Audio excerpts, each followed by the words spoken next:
pergerakan rentas negeri hanya dibenar ke destinasi yang dibenar sahaja.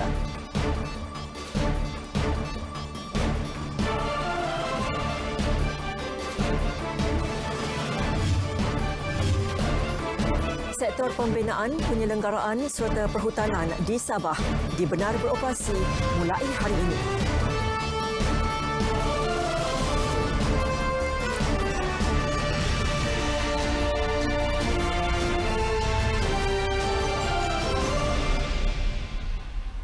Assalamualaikum dan salam sejahtera, bersama saya Nur Lela Muhammad Nur dalam Berita Wilayah.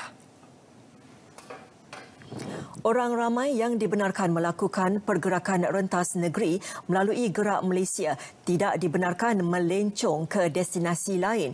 Menurut Menteri Kanan Keselamatan, Datuk Seri Ismail Sabri Yaakob, mereka mesti mengikut perjalanan ke destinasi yang dipohon sahaja. Dalam permohonan kepada polis akan ditulis destinasi. Kalau daripada Johor tadi, destinasi dia Kuala Lumpur sebagai contoh. Tak bolehlah bila sampai tengah jalan dah hampir waktu berbuka, abang dia ada di Melaka. Melenconglah ke Melaka untuk berbuka, lepas berbuka balik ke KL. Tak boleh. Tidak dibenarkan. Ya. Dia mesti berjalan, mesti meneruskan perjalanan mengikut destinasi yang dipohon kepada pihak polis. Jadi kalau daripada Johor, straight balik ke Kuala Lumpur.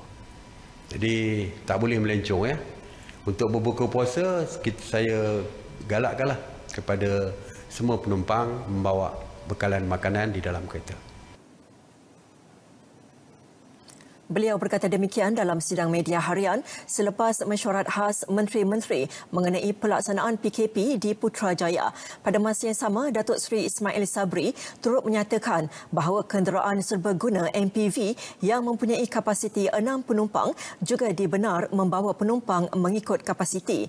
Namun jelasnya kebenaran itu hanya tertakluk sepanjang tempoh 4 hari Gerakan Malaysia berlangsung yang bermula semalam hingga 10 Mei ini. Kerajaan turut mencadangkan agar setiap pasaraya menjual penutup hidung dan mulut di luar premis bagi memudahkan orang ramai memilikinya. Jelas Datuk Seri Ismail Sabri, walaupun pemakaian penutup hidung dan mulut tidak diwajibkan, orang ramai digalak memakainya. Kata tak boleh masuk, halau keluar. Terpaksa balik rumah dulu.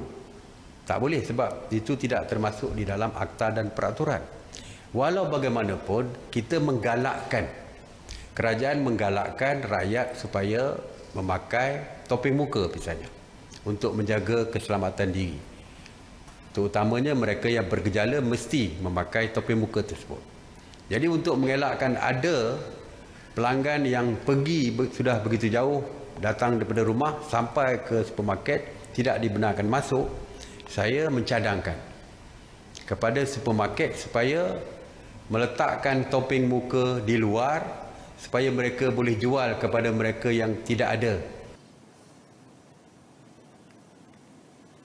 Tiada kesesakan luar biasa dilaporkan pada hari kedua Gerak Malaysia bagi perjalanan menuju ke ibu kota. Pada hari kedua ini, menyaksikan 3 negeri iaitu Perak, Johor dan Kelantan dibenar melakukan aktiviti pergerakan rentas negeri. Tinjauan dari Tol Sungai Besi menerusi Lebuhraya Utara Selatan Plus pada sebelah pagi mendapati aliran trafik menuju ke ibu kota meningkat namun bergerak lancar. Rata-rata pengguna lebuhraya yang ditemui berpuas hati kerana perjalanan menuju ke Kuala Lumpur lancar. Lancar sangat-sangat. Kenderaan pun tak banyak tapi memang lancarlah. InsyaAllah petang ni akan pergi dekat balai polis ini dan minta pula kebenaran untuk pulang. Hari ini juga. Keluar rumah tadi daripada Batu Pahat pukul 8 pagi. So perjalanan lancar lah.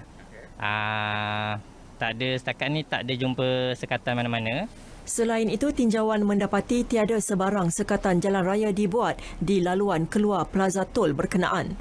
Esok hari ketiga, menyaksikan Negeri Perlis, Kedah, Pulau Pinang, Melaka dan Pahang diberikan kelonggaran melakukan aktiviti pergerakan rentas negeri. Sementara itu, di Plaza Tol Skudai, Johor Bahru, aliran trafik mulai sibuk. Sama seperti sebelum Perintah Kawalan Pergerakan PKP berkuat kuasa. Ada yang memulakan perjalanan sejak awal pagi bagi mengelak kesesakan lalu lintas. Muhammad Sabri Hussein, 34 tahun, antara yang ditemui di kawasan rehat dan rawat Kulai sebelum meneruskan perjalanan pulang ke kediamannya di Selangor. Dia memohon untuk merentas negeri menerusi aplikasi Gerak Malaysia semalam. Saya memang duduk sana. Duduk Kelang lah. Kelang. Lepas tu dekat Johor ni bekerja ke? Bekerja lah. Nak balik? Nak balik. Balik terus kan? Balik terus. Balik terus. So, memang kat sini menyewa ke atau apa? Sini mak mentua punya. Mak. Saya pun gembira lah dapat kerajaan bagi kelonggaran lah. Untuk bagi kita orang balik ke rumah masing-masing lah, macam tu lah. Ada ni lah nak hantar anak saya balik ke Pahang sebab wife saya dia nak bersalin dah, nak due. So tak ada orang nak jaga kat sini lah. So sebab tu saya hantar dia orang ke kampung lah. So ni balik terus dia akan balik sini? Ya, akan balik sini hari esok sebab esok pula gerak Malaysia daripada Pahang pula ke sini. Permohonan Gerak Malaysia sah digunakan dalam tempoh 2 hari mengikut jadual perjalanan negeri. Tiada kemudahan makanan disediakan di hentian rehat dan rawat. Surau ditutup selain orang awam tidak dibenarkan solat berjemaah. Bagaimanapun, tandas di RNR dibenarkan beroperasi, manakala kawasan tempat letak kenderaan hanya dibenarkan untuk berehat. Stesen minyak di sepanjang lebuh raya pula hanya beroperasi bermula 6 pagi hingga 12 tengah malam. Tinjauan kru kami juga mendapati aliran trafik di lebuh raya utama negara pada sebelah petang tidak banyak berubah. Perjalanan rentas negeri dari Perak, Johor dan Kelantan masih lagi lancar. Perinciannya kita bersama Faris Izzat Syarudin di Lembaga Lebuh Raya Malaysia, Bangi. Silakan. Baiklah, terima kasih. Sebenarnya untuk hari ini sebanyak 70,538 kebenaran telah pun diberikan oleh PDRM kepada mereka yang terkandas di 3 buah negeri iaitu Perak, Kelantan dan juga Johor untuk melakukan aktiviti rentas negeri. Bagaimanapun keadaan lalu lintas di lebuh raya yang terlibat dengan pergerakan rentas negeri ini seperti antaranya lebuh raya Plus, KLK dan juga LPT 1, 2 masih lagi lancar kalau kita nak bandingkan dengan di sebelah pagi tadi. Ya, memang ada berlaku pertambahan namun sedikit saja dan keadaan masih lagi aliran trafiknya masih lagi lancar dan juga tidak berlaku sebarang kesesakan. Kalau dilihat di paparan CCTV di lokasi-lokasi yang terlibat iaitu di lebuh raya yang saya telah pun sebutkan tadi masih lagi bergerak dengan lancar. Dan kita lihat juga di paparan Google Maps ini, okey, kalau ikut kebiasaannya untuk hari Jumaat, okey, ini kawasan sekitar Kuala Lumpur. Pergerakan sama ada masuk ataupun keluar dari Kuala Lumpur menggunakan lebuh raya yang ada di sekitar Kuala Lumpur ini, anda akan dapat saksikan merah.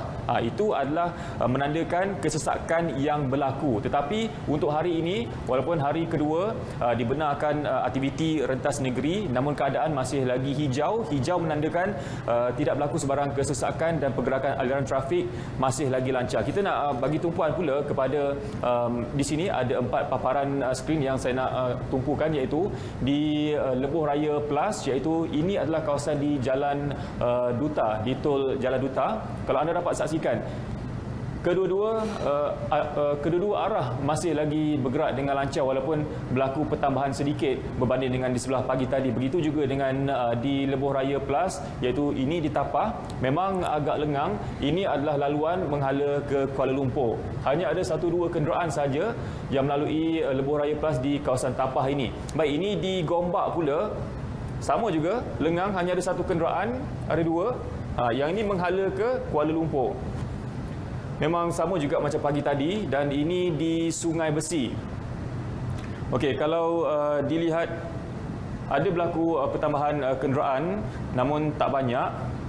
keadaan aliran trafik masih lagi lancar. Cuma saya nak maklumkan di sini untuk makluman anda yang ini adalah kawasan-kawasan bukan di bawah seliaan LLM, iaitu pemerhatian di Google Map, iaitu di Jalan Persekutuan, di laluan Persekutuan 8, iaitu dari Gua Musang ke KL, iaitu sekitar Raub, Pahang, berlaku kesesakan sejauh 1.2 km, iaitu untuk ketika inilah berbanding dengan 2.2 km yang berlaku pada sebelah pagi dan juga tengah hari tadi. Dan selain itu berlaku juga kesesakan di Jalan Gua Musang ke Merapoh, iaitu 2.6 km berbanding 5.5 km yang berlaku pada awal pagi tadi hingga ke tengah hari, iaitu disebabkan oleh sekatan jalan raya yang dilakukan oleh pihak polis untuk melihat ataupun menentukan mereka yang dibenarkan untuk melakukan aktiviti rentas negeri. Jadi kepada anda yang ingin memulakan perjalanan ataupun melakukan aktiviti rentas negeri ini, pertama sekali diingatkan walaupun keadaan jalan raya lengang, tetapi anda perlu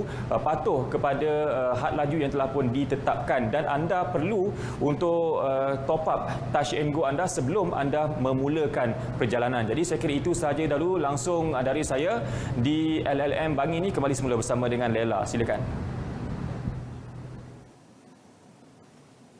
Bersua kembali. 88 kes pulih COVID-19 dilaporkan hari ini, menjadikan jumlah kumulatif kes pulih dan discharge sebanyak 4,864 kes atau 74.43% daripada jumlah keseluruhan kes. Ketua Pengarah Kesihatan, Datuk Dr. Nur Hisham Abdullah memaklumkan 68 kes baharu COVID-19 dilaporkan, menjadikan jumlah kumulatif terkini sebanyak 6,535 kes. Kes kematian pula sifar.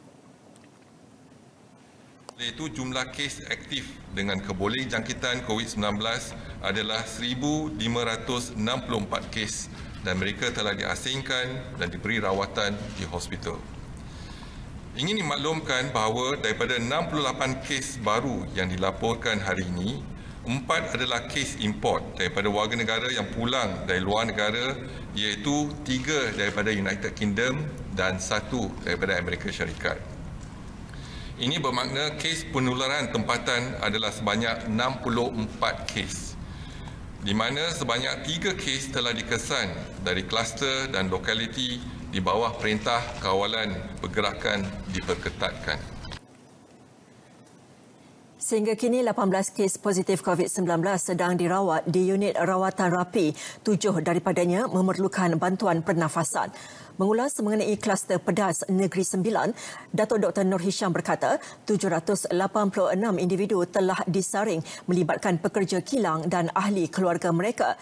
Daripada jumlah itu, 60 kes disahkan positif melibatkan 7 warga tempatan dan selebihnya warga asing. 268 kes lagi negatif dan bakinya masih menunggu keputusan. Pematuhan warga Perak terhadap prosedur operasi standard SOP Perintah Kawalan Pergerakan Bersyarat PKPB sangat memuaskan.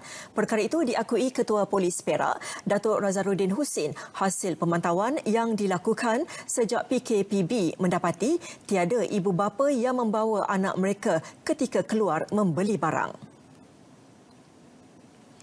Selain itu, pengusaha restoran juga mengamalkan amalan baru yang ditetapkan seperti kawalan bilangan pelanggan dan penjarakan sosial. Apa juga arahan yang diberi oleh pengusaha restoran ataupun di mall tersebut memang dipatuhi sangat oleh warga Perak. Itu satu budaya atau amalan baru yang sangat baiklah, sangat baik. Ini bagi menentukan bahawa rantaian COVID-19 ini masih terputus dan negeri Perak ini masih di tahap hijau. Pemantauan akan terus dilakukan oleh pihaknya termasuk di pusat beli belah bagi memastikan kadar pematuhan kepada PKP kekal 95% atau terus meningkat. Beliau meninjau perjalanan rentas negeri di susul keluar simpang Pulai Ipoh. Sejak semalam, lebih 4,000 kenderaan telah memasuki Perak.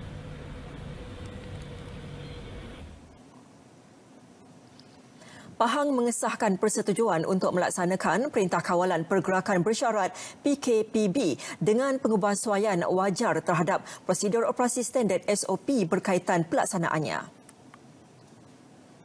Menteri Besar Pahang Datuk Seri Wan Rosdi Wan Ismail dalam satu kenyataan memaklumkan kerajaan negeri telah mengkaji, memperhalusi serta melakukan pengubahsuaian wajar ke atas SOP termasuk penekanan kepada aspek penguatkuasaan yang akan dipertingkat oleh agensi terlibat termasuk pihak berkuasa tempatan PBT.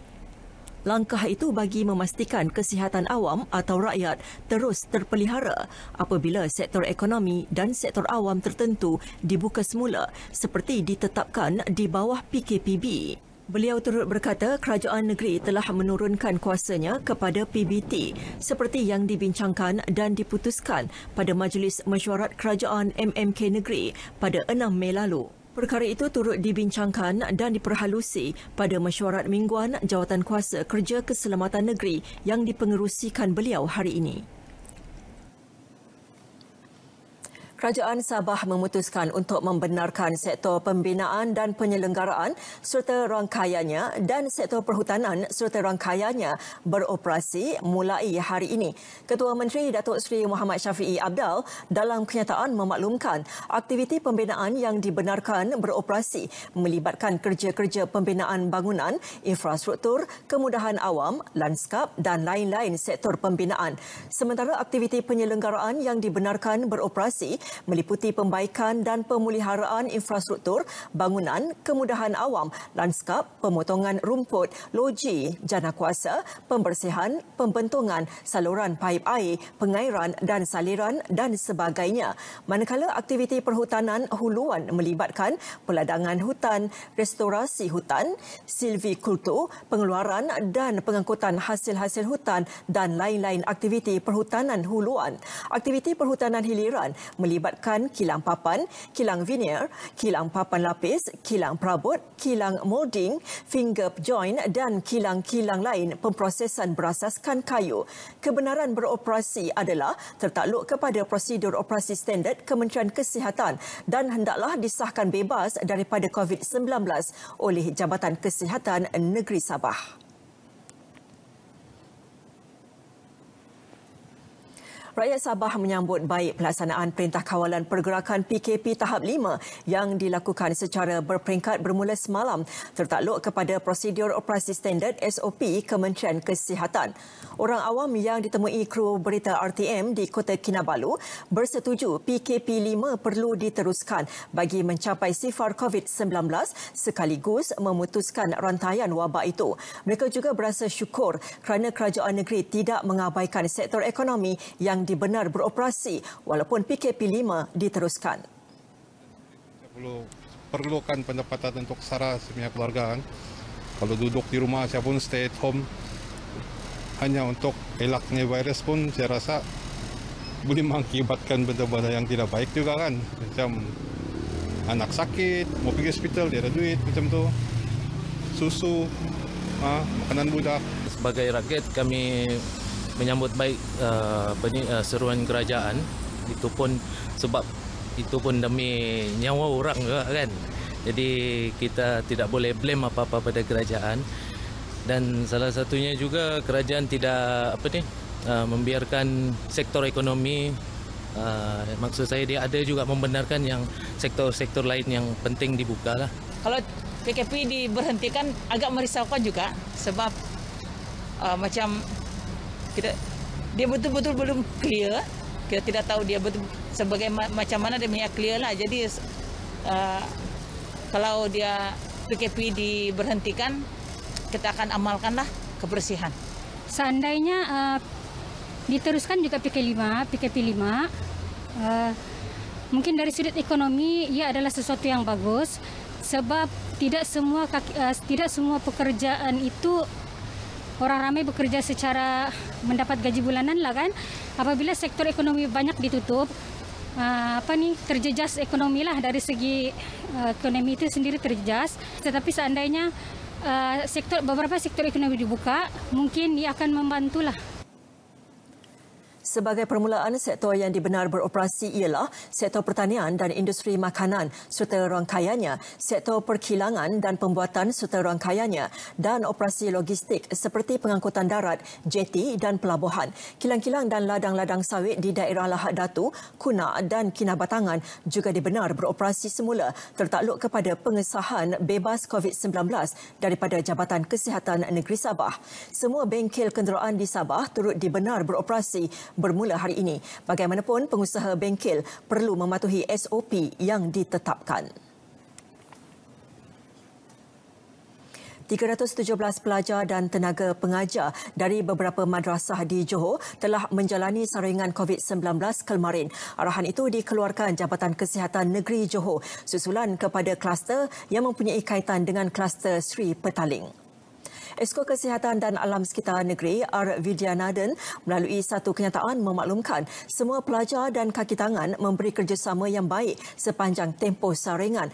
Proses saringan melibatkan beberapa kumpulan persempelan dari Klinik Kesihatan Pasir Gudang, Klinik Kesihatan Mahmudiah, Klinik Kesihatan Tampoi dan Klinik Kesihatan Sultan Ismail.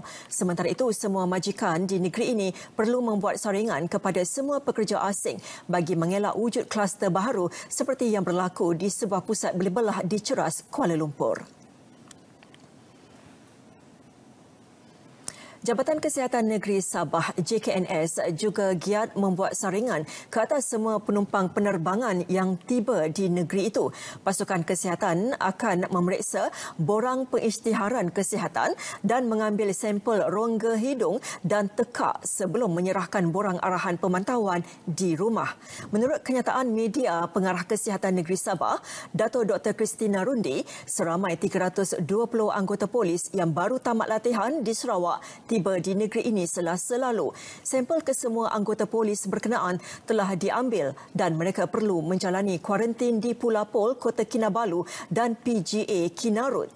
Sementara itu, katanya pasukan kesihatan turut membuat pemeriksaan ke atas 529 pelajar dari Universiti Pendidikan Sultan Idris UPSI. Katanya satu kes baru positif COVID-19 dicatat di Tawau semalam. Ia menjadikan jumlah kumulatif kes positif COVID-19 di Sabah meningkat kepada 317 kes. Sementara itu, 4 pesakit sembuh menjadikan bilangan keseluruhan pesakit sembuh 280 orang. Sebanyak 33 kes masih dirawat dalam wad, termasuk 5 kes menerima rawatan semula. Dewan Rakyat menerima usul anggota Parlimen Langkawi Tun Dr. Mahathir Mohamad untuk mengemukakan undi tidak percaya terhadap Perdana Menteri Tan Sri Muhyiddin Yassin. Melalui satu kenyataan yang di-Pertua Dewan Rakyat, Tan Sri Muhammad Arif Muhammad Yusof menjelaskan usul diterima di bawah Peraturan Mesyuarat 27/3 diterima untuk dibawa ke Mesyuarat Dewan Rakyat kelak. Usul itu mengemukakan resolusi untuk membuat ketetapan bahawa Perdana Menteri Tan Sri Muhyiddin Yassin sebagai ahli yang berhormat paguh tidak mempunyai keyakinan majoriti ahli-ahli yang berhormat Dewan Rakyat. Namun usul kedua Tun Dr. Mahathir di bawah Peraturan Mesyuarat 4 iaitu mengekalkan yang di-Pertua Dewan Rakyat sehingga Dewan dibubarkan ditolak Tan Sri Muhammad Arif. Selain dua usul itu, Tan Sri Muhammad Arif juga menerima usul Ahli Parlimen Batu Sapi Datuk Liew Wee Keong di bawah Peraturan Mesyuarat 18. Tan Sri Muhammad Arif menerima sebahagian daripada usul itu memandangkan perkara itu berkaitan kepentingan orang ramai, manakala sebahagian lagi ditolak dengan alasan ia tidak perlu disegerakan. Manakala usul Ahli Parlimen Sempurna Datuk Seri Muhammad Syafiee Abdal di bawah Peraturan Mesyuarat 27/3 ditolak kerana ia tidak selari dengan perkara 43 Perlembagaan Persekutuan. Baiklah saudara, sebelum kita ke berita seterusnya, kita ikuti dulu harga minyak bermula tengah malam ini sehingga 15 Mei.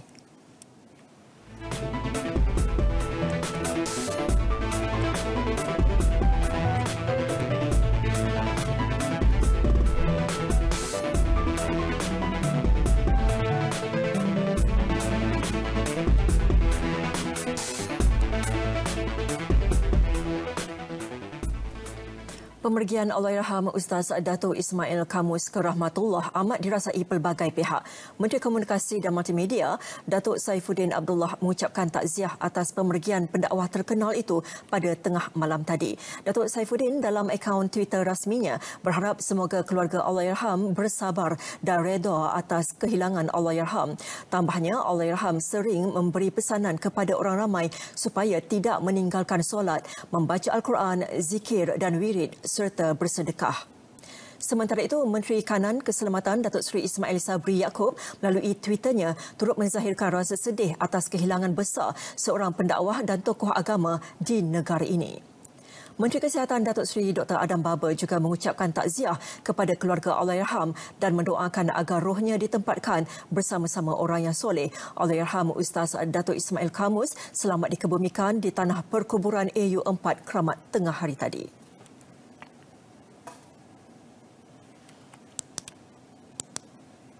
Baiklah saudara, berita wilayah berakhir di sini. Teruskan kekal di rumah, jaga kebersihan diri dan amalkan penjarakan sosial. Saya Nurlela Muhammad Nur, salam hormat dan Assalamualaikum.